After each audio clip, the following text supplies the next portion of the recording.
Papo de Vila.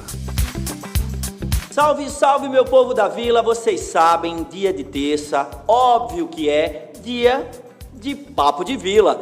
Olha, e hoje nós vamos conversar sobre doenças de articulações e músculos. E obviamente que eu trouxe duas feras para conversar comigo. O nosso primeiro convidado é Rafael Pereira, ele que é fisioterapeuta e osteopata, e o nosso coordenador Milton Neto, que também é professor de educação física. Pereirinha, meu amigo, bem-vindo ao Papo de Vila. Oi, Erickson, tudo bom? Boa tarde. Fico feliz pelo convite. Hoje vai ser bem legal. A gente vai poder conversar bastante sobre esse tema. E você que você que manda nisso aqui, já de casa, manda e desmanda aqui. Bem-vindo, Milton. Muito obrigado mais uma vez pela oportunidade de estar aqui conversando. Agradeço a presença também de Rafael. Que a gente possa ter aqui uma troca bacana, uma conversa produtiva. Gente, e se vocês observarem, Rafael deu boa tarde, mas pode ser boa tarde, bom dia, boa noite. A qualquer hora. A qualquer hora vocês podem escutar. Mas vamos embora logo para o que interessa. Rafael, é muito comum nessa idade a gente ver que algumas crianças têm dores nas costas, nos joelhos. Olha, quais são as doenças mais comuns das articulações e dos músculos para essa idade de crianças e jovens? Vamos lá.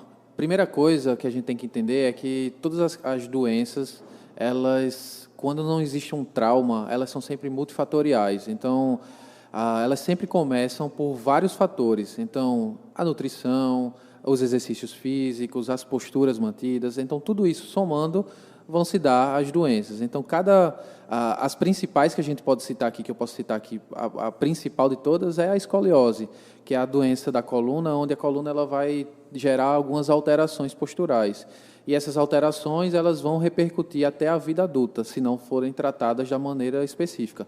Então, assim, o principal que eu posso te falar é a escoliose, mas as doenças musculares também podem surgir, tensionamentos são comuns nessa fase também. Ô Milton, isso que Rafael está falando para a gente, é perceptível no momento da aula, assim, essa doença, esse atleta, vamos dizer assim, esse aluno que está na educação física, é perceptível que ele sinta dores, que de fato ele não consegue fazer porque as dores estão incomodando eles? Como é que dá na educação física especificamente?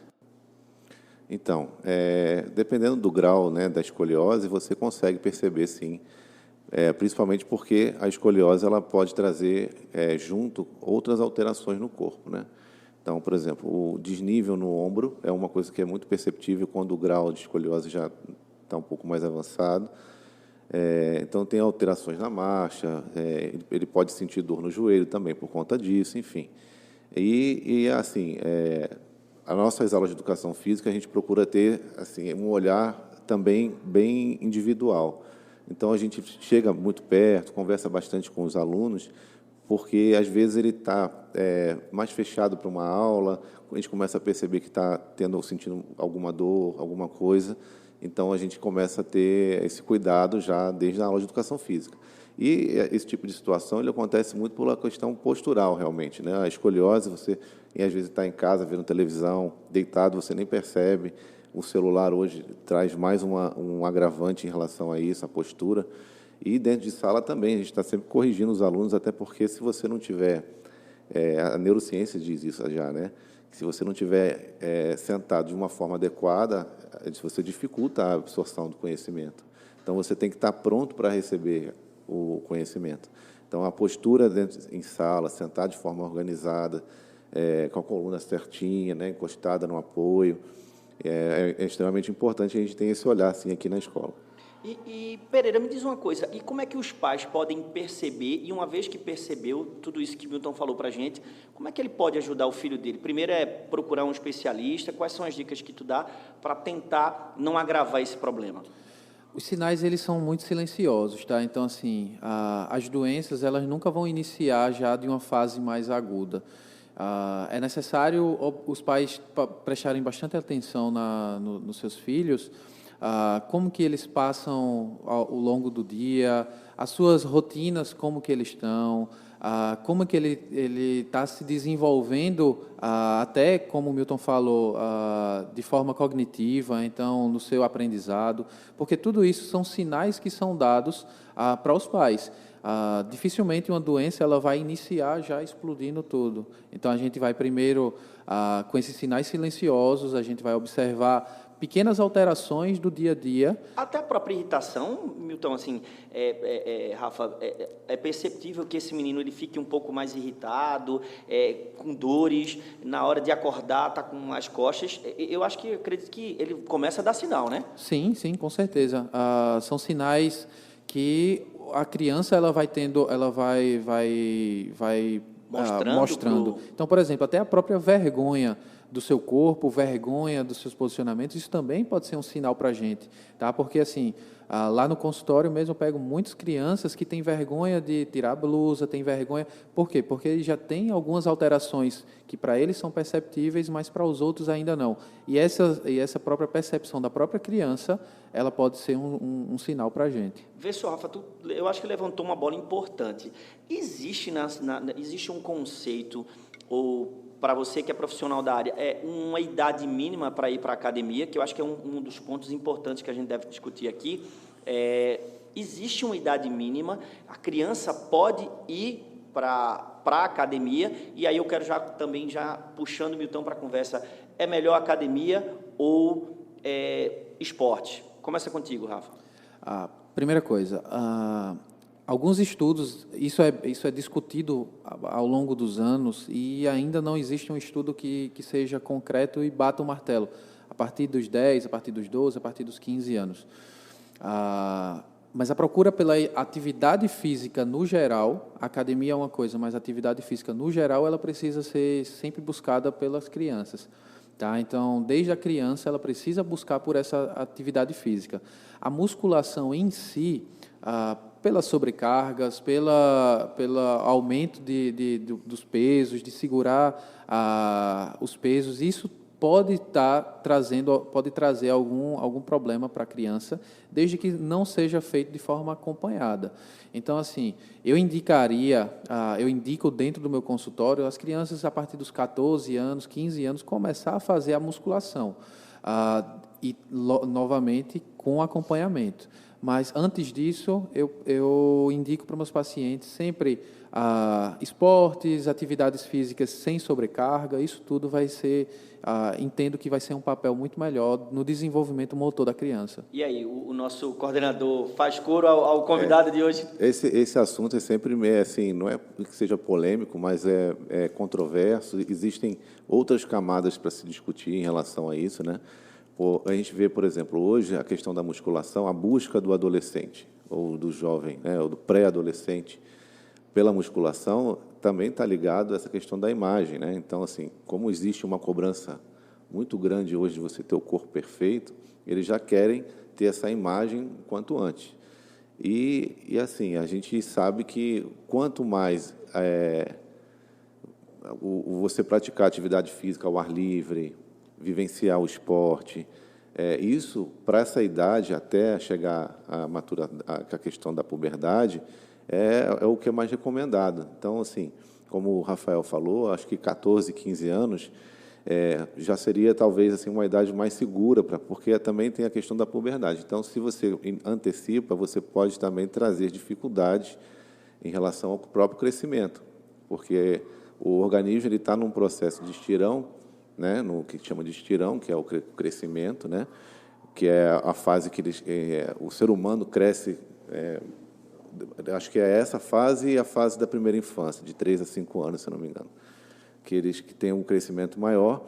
E aí, se você traz uma sobrecarga, que a musculação traz, você dificulta esse momento de crescimento. Então, é importante ter um acompanhamento de um fisioterapeuta, um profissional de educação física, sempre que os pais decidirem por esse início de academia, né? Só te interrompendo rapidamente, vai lá, Hector, que você falou, Milton, foi muito legal quando você falou dos esportes ao ar livre. Isso. Dentro da posturologia, a gente pode observar que a maioria das assimetrias de membros, elas são causadas desde a infância. Então, quando a criança ela é estimulada desde cedo a andar descalço, andar em diferentes terrenos ao ar livre, então na areia, na grama, na terra, enfim, isso vai fazer o estímulo correto que a criança ela precisa para o crescimento ósseo adequado, de forma adequada. Então, assim, para você ter uma ideia, a cada 10 pessoas, cerca de 3 a 4 tem uma diferença de membros, tem uma assimetria de membros, e isso repercute até a maturidade. Então, quando a gente está adulto, a gente vai repercutir, colher os frutos daquilo que a gente não estimulou quando criança. Agora, eu acho que outro assunto que é importante para a gente, né, saímos de uma pandemia, e a questão da obesidade infantil, né?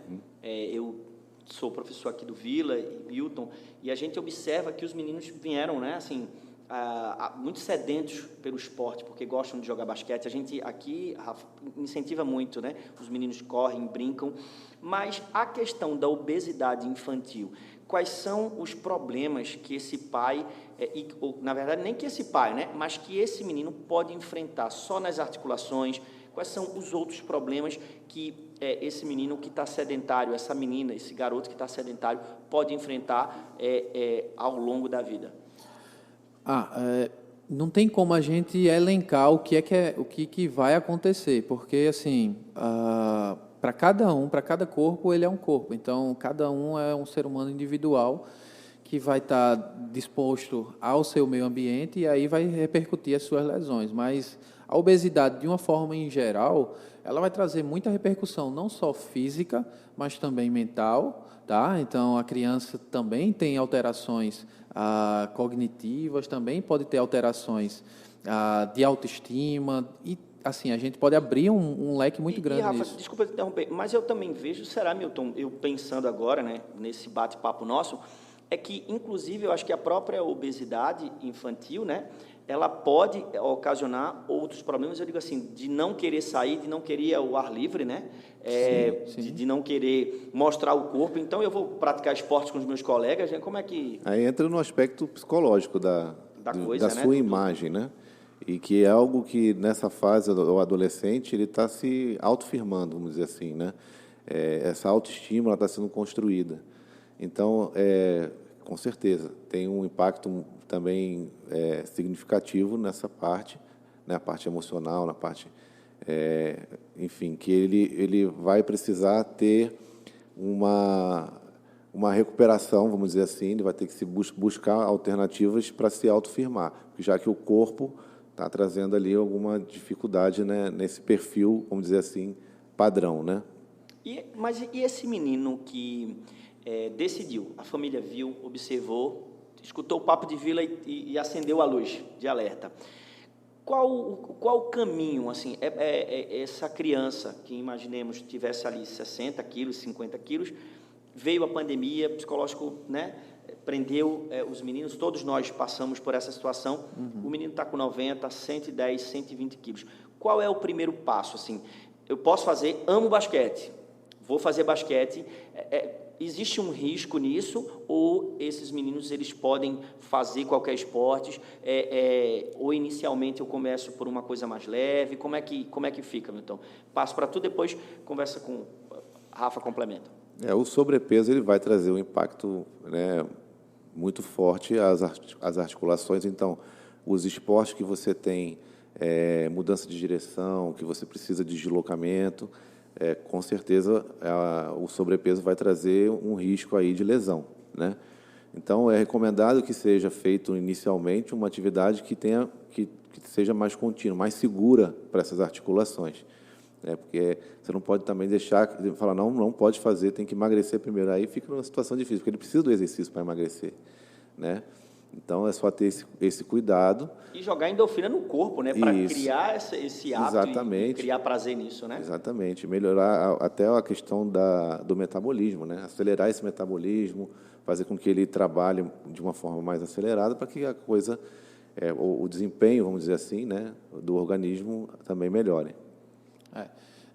Concordo com o Milton. De certa forma, a primeira coisa que assim, eu poderia indicar, a primeira coisa que precisa passar por uma avaliação física para saber os reais danos que aquela obesidade, que aquilo está causando nessa criança. E a partir daí tomar as medidas que sejam mais específicas para cada caso. Mas assim, a obesidade ela é algo que precisa ser tocado, que precisa ser falado realmente na juventude, porque ela pode trazer repercussões para a vida adulta. E isso sim trazer maiores problemas, tá? Então, quando a criança ela não é estimulada da forma como deveria desde da sua infância, isso, as repercussões elas podem ser inúmeras quando adulto. A pandemia ela veio para nos mostrar que o nosso corpo ele precisa estar o tempo inteiro em movimento. Quando a gente fica trancafiado em casa sem poder fazer nada, as repercussões elas podem ser enormes. Então, como o Milton falou, como que a gente vai emagrecer, mas como que essa criança vai emagrecer sem fazer atividade física? De forma observada, de forma a fazer uma avaliação de perto, sim, ela é extremamente necessário que a criança ela se mova. Juntando isso, o papel da nutrição ele entra de forma específica nisso. São duas linhas aí que precisam trabalhar juntas, né? A questão da alimentação, de uma reeducação alimentar. Assim, a pandemia trouxe essa dificuldade também, porque a gente acabou pedindo mais comida do iFood, essas coisas. Né? iFood, já falei. Tá vendendo patrocínio aí, vamos, galera. Venham para o Papo de Vila, né? Mas, realmente, a gente utilizou muito desse recurso e acabou se alimentando mal, né? Criando hábitos ruins, né? E hoje o que a gente mais vê assim, os adolescentes comendo de forma errada. E aí, isso assim, não funciona só atividade física, não funciona só. Precisa ter, sim, essa adequação alimentar aí para ajudar no processo, né? Senão não funciona, não. A gente está falando muito dos maiores, né, ali. Pô, Pereira, e os piquerruchos, os nossos pequenininhos, eles podem ter essas doenças musculares desde de bebezinho? Como é que um pai pode perceber? Porque a criança maior ou com idade, ela pode reclamar, ela pode falar, está doendo aqui, né?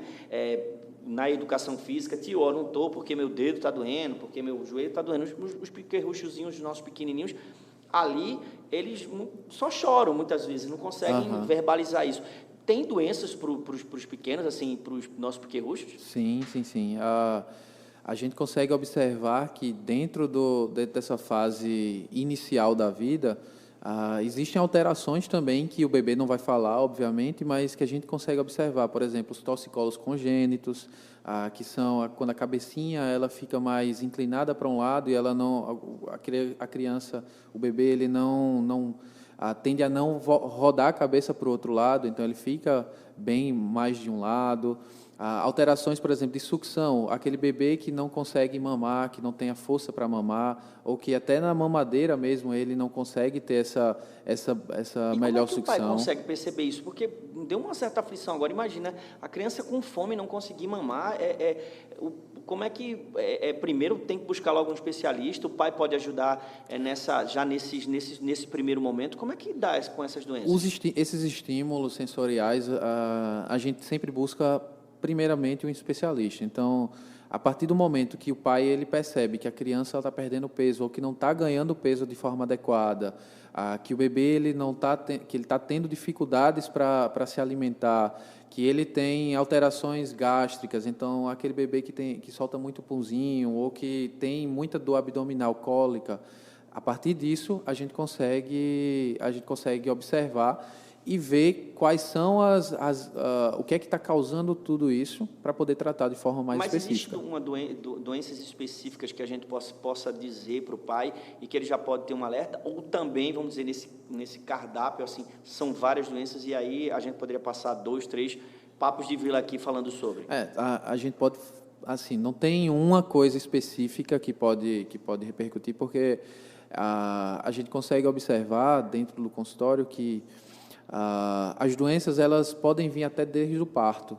Então, assim, desde da criança na barriga da mãe, pode gerar essas repercussões. Então, Esse papo ele pode ser muito mais profundo quando a gente pega como que a mãe, como que foi a gestação dessa criança, como que foi o parto, como que são os estímulos que ele tem no seu dia a dia, e aí tudo isso a gente poderia debater um pouquinho mais. Ô Milton, e como é que fica o papel da educação física para os pequenos? Porque falar com os mais jovens, a gente sabe que nós temos alunos aqui no Vila que amam basquete, amam futebol, então os meninos debatem, aquela resenha com a gente. E com os pequenos, assim, como é que trata? Como é que a educação física tem que abraçar esse pequenininho? Eu tenho um prazer enorme de falar da educação infantil, com assim, o papel da educação física na educação infantil. Na educação infantil. Eu vim para cá, né, eu comecei a minha história na Vila Aprendiz na educação infantil com um projeto que chamava Esporte em Movimento. E lá a Vila estava começando e os alunos tinham de 1 a 5 anos, né? E a ideia era proporcionar justamente o que Rafael estava falando, das questões de vivenciar atividade física ao ar livre e experienciar diversos tipos de movimento ali, né? Eles andavam descalços na grama, a gente botava para andar na areia. Até hoje isso acontece, né? Isso faz parte do tripé da escola, né? Que é corpo, mente e coração. E o olhar que a gente tem ao corpo, ao desenvolvimento do corpo, a gente sabe que ele tem interferência em todo o restante do processo, até a parte cognitiva. E então, assim, desde dos pequenininhos a gente tinha esse olhar. Assim, às vezes você percebe, como eu falei, da marcha, o andar na ponta dos pés. Esse olhar clínico, né? Tem que ter esse olhar clínico. Isso, às vezes você vê já um joelho genovar, um genovalgo que está um pouco mais acentuado, que você vai, de repente, chamar a família para conversar. Enfim, esse olhar ele é muito importante, porque ajuda, às vezes, os pais, né, que não têm conhecimento, e a gente está ali para dar esse auxílio também. Então, é um papel, assim, a gente está tendo esse papo que é prestação de serviço puro, né? Olha, e infelizmente, gente, vocês que estão escutando a gente... Vamos marcar uma parte 2, né? Parte 2. Rafael, muito obrigado por ter vindo aqui. Tá vindo ao Papo de Vila, é uma honra receber você. Milton já é de casa, ele que manda, o texto final é dele. Não tem nem mais... Cadê os... Fala aí um pouco, floreia um pouco. Obrigado. E você é incrível. Favor, você é incrível, maravilhoso, meu coordenador. Rafa, para a gente se despedir, quais são as dicas que você dá para os pais que estão nos ouvindo e até para os meninos que estão nos ouvindo sobre postura e sobre essas doenças? O que é que o pai precisa ver, o cuidado que ele precisa ver, e também, eu acho que é uma parte final, o uso do celular, né, que a gente, usando muito o celular, aparelhos eletrônicos, dessas dicas finais para o pai, para os meninos, que é importante para que eles não agravem uma doença ou não tenham, vamos dizer assim. Primeira coisa, em casa, né, para os pais, precisa observar o uso do celular da criança, como que ele se porta posturalmente em casa, então como que ele senta no sofá, como que é a postura dele, quantas horas ele passa na frente das telas ao longo do dia. Tudo isso pode trazer repercussões posturais, dores musculares, tensionamentos. Então, o pai precisa estar observando e limitando esse tempo, ajustando, pedindo para que essa criança ela se ajuste dentro desses limites. E para a criança, observar, por exemplo, na escola, como que está a sua cadeira, se ela está de uma altura adequada, se ele se senta adequadamente. Por exemplo, um sentar adequadamente é um sentar com as duas pernas no chão, tocando no chão, com espaço, por exemplo, no uso do computador, com o espaço entre pelo menos de quase 1 metro, de 80 a 1 metro de distância entre o seu rosto e a tela, com os cotovelos relaxados em cima da mesa. Então, tudo isso precisa ser observado para que não gere adaptações, não gere repercussões para essa criança. Então, o dia a dia é muito mais importante do que um exercício ou do que uma coisa específica. Essa mudança de hábitos, sim, ela precisa ser feita. Milton, dica final aí para o pai que está nos escutando, que percebeu tudo isso, viu a importância do movimento da educação física. E aí, começa a botar o corpo para movimentar, é para ontem. Exatamente. Eu acho que o mundo está aí, assim, essa questão da tecnologia, do acesso como celular muito cedo e tudo isso. Então, a gente tem que fazer um contraponto em relação a isso, né? Os pais têm que se preocupar em proporcionar para os filhos momentos de lazer, momentos de atividade física ao ar livre, e menos celular, menos tela, né? Então, a dica que eu daria é essa, assim, leve o seu filho ao parque, leve para brincar na praia, andar descalço na areia, se sujar, rolar, e procure sempre estar, por exemplo, traga para a vila, eu acho que é uma dica importante. Uma dica importantíssima. Porque, assim, a gente, como vocês sabem, a gente não permite o acesso ao celular, a não ser que seja uma ferramenta de estudo, né? Mas eles não usam celular do intervalo, em momento algum. E isso proporciona que eles possam não só fortalecer essa questão do corpo, né? De se movimentar, de jogar um vôlei, de brincar, né? Mas também fortalece os vínculos, né? Que não são construídos através de uma tela. Valeu, rapazes, muito obrigado. Milton, tu já é de casa, manda e desmanda aqui. Rafael Pereira, fisioterapeuta e osteopata, muito obrigado, Rafa, e até um próximo Papo de Vila. Abraço para vocês e até terça-feira que vem. Valeu, abraço, galera. Tchau, tchau.